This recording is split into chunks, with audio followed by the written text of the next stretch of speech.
അത് സാധാരണമാണ്. പഴയതുപോലെ വലിയ രസങ്ങളും പഴയ പോലെ വലിയ പെരുന്നാളുകളും റമദാനൊക്കെ വരുമ്പം നല്ല ആഘോഷവും രസകരമായിരുന്നു.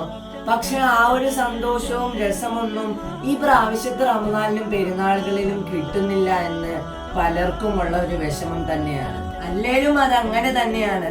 പഴയതുപോലെ വലിയ സന്തോഷവും വലിയൊരു രസമൊന്നും ഈ പെരുന്നാളിനും റമദാനിലൊന്നും കിട്ടുന്നില്ല.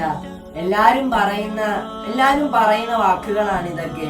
വലിയ സന്തോഷമോ വലിയൊരു രസമോ എല്ലാരും കൂടിയിരുന്ന അതൊന്നും ഈ റമദാനിനും പെരുന്നാളിനും എനിക്ക് ലഭിക്കുന്നില്ല എന്നുള്ളത്. യഥാർത്ഥത്തിൽ നമ്മളെ കുടുംബത്തിലൊക്കെ നമുക്ക് ഉപ്പമാരും ഉമ്മമാരും ഉണ്ടായിരുന്നു. അവരൊക്കെ ഉള്ള സമയത്തായിരുന്നു നമ്മളെ കുടുംബക്കാരും എല്ലാവരും ബന്ധപ്പെടുന്നതും ഒരുപാട് സന്തോഷിക്കുന്ന നിമിഷങ്ങൾ. അവർ നമ്മളിൽ നിന്നും പോയത് കൊണ്ട് നമുക്കതില്ല, അതിന്റെയാണ് നമുക്കൊക്കെ വിഷമങ്ങൾ.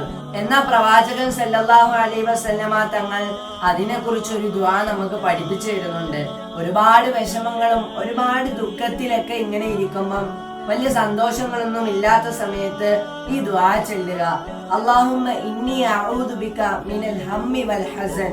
അല്ലാഹുവേ, ദുഃഖത്തിലും വിഷമത്തിൽ നിന്നും നിന്നോട് ഞാൻ അഭയം തേടുന്നു എന്നുള്ളത്. ഓരോ കാലങ്ങൾ മാറുന്ന അനുസരിച്ച് നമ്മളും അത് കണക്ക് മാറും. ഒരേ സമയം പോലെ ആയിരിക്കത്തില്ല.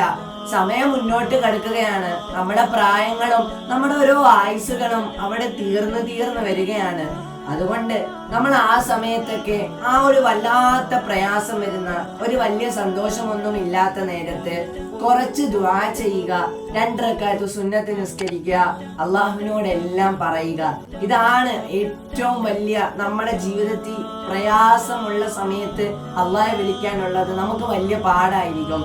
അത് അതിനു വേണ്ടി നമുക്ക് ദിക്റ് ചെല്ലുവാനോ നമുക്ക് നിസ്കരിക്കുവാനോ ഒന്നിനും നമുക്ക് മനസ്സ് തോന്നില്ല. പക്ഷെ ഇത് ചെയ്യണം. ഇത് ചെയ്താലാണ് നമ്മുടെ ജീവിതത്തിൽ ഓരോ മാറ്റങ്ങൾ വരും. അല്ലാഹു സുബ്ഹാനഹു വ തആല എല്ലാ സന്തോഷങ്ങളും തിരിച്ചു കിട്ടുവാനും നല്ല രീതി ജീവിതം മുന്നോട്ട് കൊണ്ടുപോകാനും നമുക്ക് തൗഫീഖ് നൽകി അനുഗ്രഹിക്കുമാറാകട്ടെ. ഇതുപോലുള്ള വീഡിയോകൾ എന്നും നിങ്ങൾക്ക് വാട്സപ്പിൽ ലഭിക്കാനായി ഈ കാണുന്ന വാട്സപ്പ് നമ്പറിൽ നിങ്ങൾ മെസ്സേജ് ഇടുക. നിങ്ങൾക്ക് ഞങ്ങളെ വാട്സപ്പ് ചാനലിൽ ജോയിൻ ചെയ്യാവുന്നതാണ്.